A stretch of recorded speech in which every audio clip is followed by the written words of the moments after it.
Selamat pagi Bapak-bapak dan Ibu-ibu. Senang sekali kita boleh bersama-sama di dalam persekutuan doa pagi hari ini. Mari kita terlebih dahulu berdoa. Tuhan, kami bersyukur oleh karena Tuhan sudah menjagai kami semalam.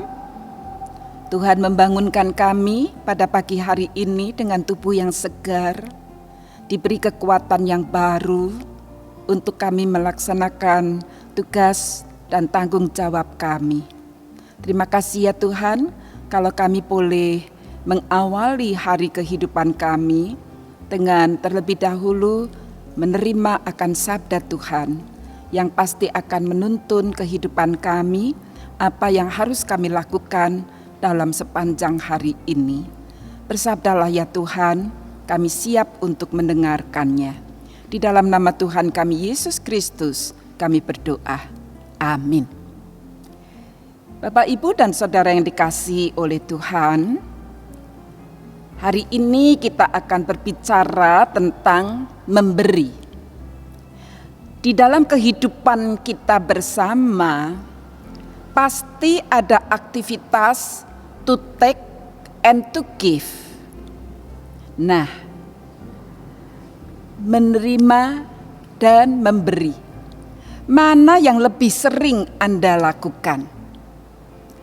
Lebih sering menerima atau memberi? Dan mana pula yang lebih suka?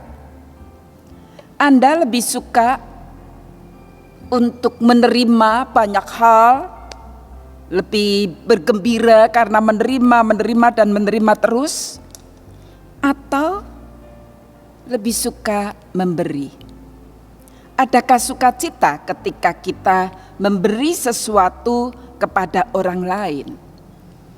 Firman Tuhan di dalam Kisah Para Rasul pasal 20 ayat 35, Lukas mencatat perkataan Yesus.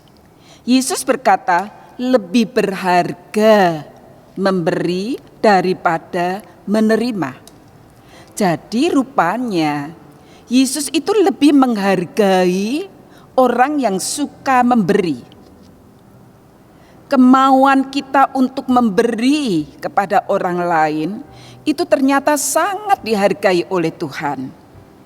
Oleh karena banyak sekali orang yang karena egonya, walaupun bisa memberi tetapi tidak mau memberi. Kalau toh dia memberi, pemberiannya pun mungkin sesuatu yang tidak lagi berkualitas baik. Nah, Yesus mau kita ini punya kesukaan untuk memberi. Di Venesia, Italia, ada kedai kopi yang unik. Kedai kopi itu memang sederhana sekali. Nah, ada 2 orang wisatawan yang masuk ke dalam kedai itu dan memesan 2 cangkir kopi. Sementara mereka itu menikmati kopi yang aromanya memang sangat mengundang selera itu, ternyata 2 wisatawan ini mengamati orang-orang yang datang ke kedai itu. Ya. Ada yang begitu datang kemudian mengatakan, aku pesan 2 cangkir kopi, 1 kopi di dinding. Nah, pramusaji itu memberinya secangkir kopi dan kemudian menempelkan tulisan 1 cangkir kopi pada dinding. Orang itu setelah menikmati kopinya, dia membayar 2 cangkir kopi. Padahal cuma minum 1 cangkir kopi. Yang satu adalah tulisan 1 kopi di dinding itu tadi. Nah, beberapa orang berbuat seperti itu. Dan ternyata ada pula orang yang datang, kemudian mendekati pramusaji itu dan dia berkata, 1 cangkir kopi di dinding. Pramusaji itu memberikan 1 cangkir kopi untuk pemesan yang terakhir itu. Dia berikan itu dan kemudian mencabut tulisan 1 cangkir kopi di dinding itu. Jadi orang itu diberi 1 cup kopi dari dibayar oleh tulisan di dinding itu tadi. Ya. Nah, Jadi wisatawan itu baru mengerti, ternyata kedai itu memfasilitasi orang-orang yang hendak berbagi kopi dengan orang-orang yang tidak mampu membeli secangkir kopi. Nah, ada pelajaran yang bisa kita ambil dari kisah ini. Ketika kita memberi, ternyata kita tidak harus tahu siapa yang kita beri. Dan yang menerima pun tidak akan tahu siapa yang memberinya. Sehingga dia tidak merasa berhutang budi. Dia tidak dipermalukan. Itulah yang diajarkan oleh Tuhan Yesus tentang memberi. Seperti yang dituliskan di dalam kitab Injil Matius pasal 6 ayat yang pertama hingga keempat. Dituliskan demikian, ingatlah, jangan kamu mengamalkan kesalehanmu di depan umum supaya dilihat orang. Karena jika melakukan demikian, kamu tidak memperoleh upah dari Bapamu yang di surga. Jadi, apabila engkau memberi sedekah, janganlah engkau menggembar-gemborkan hal itu, seperti yang dilakukan orang munafik di rumah-rumah ibadat dan di lorong-lorong, supaya mereka dipuji orang. Sesungguhnya aku berkata kepadamu, mereka sudah mendapat upahnya. Namun, jika engkau memberi sedekah, janganlah diketahui tangan kirimu apa yang diperbuat tangan kananmu. Hendaklah sedekahmu itu diberikan dengan tersembunyi. Maka Bapamu yang melihat yang tersembunyi akan membalasnya kepadamu. Jadi konsep memberi yang diajarkan oleh Yesus ini adalah memberi dengan tulus tanpa mencari pujian. Saudara, ketika kita punya sesuatu untuk diberikan kepada orang lain, bukankah sesuatu itu kita sudah terima dari Bapa kita yang di surga? Itulah yang dikatakan oleh Tuhan Yesus bahwa Dia sudah menerima upahnya, sudah menerima berkat terlebih dahulu dari Tuhan. Jadi kalau kita sudah terlebih dahulu menerima dari Bapa di surga, maka kalau kita bisa memberi untuk orang lain yang membutuhkan, itu adalah maunya Tuhan. Dan Tuhan menghargai kemauan kita untuk memberi. Oleh karena dengan memberi berarti kita membuat semakin banyak orang yang merasakan berkat Tuhan di dalam hidupnya. Jadi semakin banyak orang yang bersukacita dan bersyukur. Jadi kalau saya menerima berkat dari Tuhan, saya bersyukur kepada Tuhan. Dan berkat itu saya salurkan kepada orang lain, orang itu pun akan bersyukur dan bersukacita. Jadi lebih banyak orang yang bersyukur dan bersukacita atas berkat Tuhan. Dengan memberi berarti kita memahami maksud Tuhan memberi berkat buat kita, yaitu supaya kita menjadi berkat bagi orang lain juga. Lakukan itu dengan tulus, ikhlas.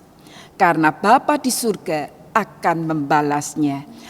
Dalam artian akan semakin mempercayakan berkat-berkatnya kepada orang-orang yang suka berbagi, yang suka memberi. Nah saudara, dari kedai kopi tadi kita sungguh mengerti bahwa menolong sesama itu tidak perlu mempermalukan orang yang ditolong. Yang menolong tidak perlu tahu siapa yang ditolong, dan yang ditolong tidak harus merasa berhutang budi pada siapa yang menolong. Berbagilah dengan tulus ikhlas, berbagilah dengan kasih, karena Bapa di surga sudah terlebih dahulu memberi apapun yang kamu perlukan. Amin. Mari kita berdoa.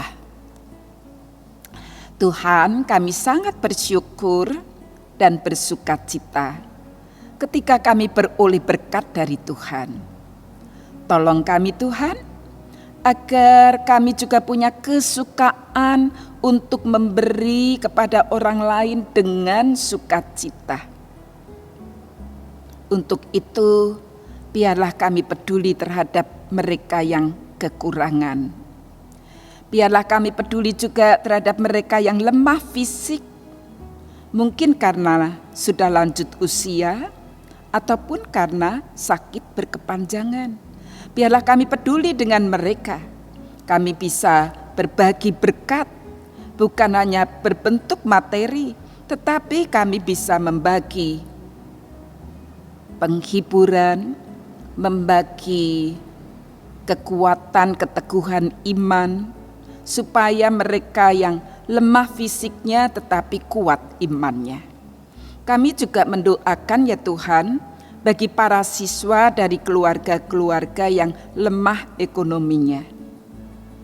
Kami berdoa juga untuk para guru yang terbatas penghasilannya. Kami berdoa agar kami bisa menjadi berkat bagi mereka juga. Kami sebagai bangsa Indonesia mendoakan untuk persiapan peralihan kepemimpinan di negeri ini. Kami juga mendoakan untuk pilkada yang akan berlangsung bulan depan. Kiranya boleh terpilih pemimpin-pemimpin yang sungguh mau bekerja untuk daerahnya. Terima kasih ya Tuhan, hari ini kami mau bekerja untuk menyambut berkat Tuhan. Dan biarlah kami diberkati pekerjaan kami, supaya kami bisa menjadi berkat buat orang lain juga. Terima kasih Tuhan, dalam nama Tuhan Yesus Kristus kami berdoa. Amin. Ya, selamat bekerja, selamat menerima berkat Tuhan, tetapi juga selamat menjadi berkat bagi orang lain. Oleh karena hanya berkat yang diberikan dengan kasih itu tidak akan pernah lekang dimakan waktu. Tuhan memberkati.